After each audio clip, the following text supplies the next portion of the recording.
Hello, good day po, no? Mga ka-opinion, no? Ang pag-uusapan po natin ngayon ay si Alan Kay, no? Si Mr. Alan Kay or Ma'am Alan Kay, no? Siya po ay matagal na rin sa Itbulaga, no? Mako-consider natin siya na isa na siyang haligi sa Itbulaga, no? Lalo na pag wala yung TBJ or isa sa kanila, wala siya yung sumasalpak, no? Tsaka sa hosting, talagang proven na rin po siya, no? Tsaka, pag for example, no, sa yung mga tawag dito with regards sa mga games, no? Siyempre, mostly dyan, mga hindi naman celebrities, talagang mabait siya sa mga contestants, no? Kala mo, barkada mo na siya, ganun, very friendly, minsan inaakbayan niya, inahawakan niya yung kamay, no? Kasi iba yung datingan ni Ma'am Alan Kay, no?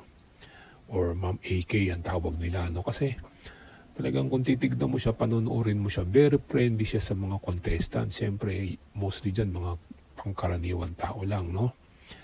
Lalo na, nagustuhan ko siya sa The Clones, no? Kaya kung makikita mo yung mga contestants, kung hawakan niya, akbay-akbayan niya, parang talagang mga barka-barkada, no? Talagang accepted ka as barkada, no?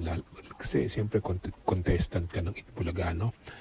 Halos lahat naman sila, no? Yan talaga sila Miles, yan, sila Ian, yan, si Mr. Ryan Agoncillo, yan, siya si Miss Barreto, no?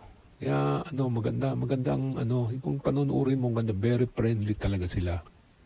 Kaya, saludo ako dito kay Ma'am Alan Kay, no? Talagang isa na siya sa haligi ng Itbulaga.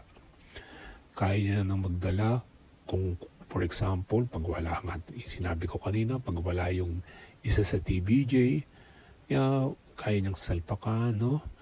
Tsaka maganda rin pag may kulang, talagang kahit sino sa kanila pwede. Talagang train na sila, no? Na sa tinagal-tagal na rin, ano? Kaya nakakatuwa rin.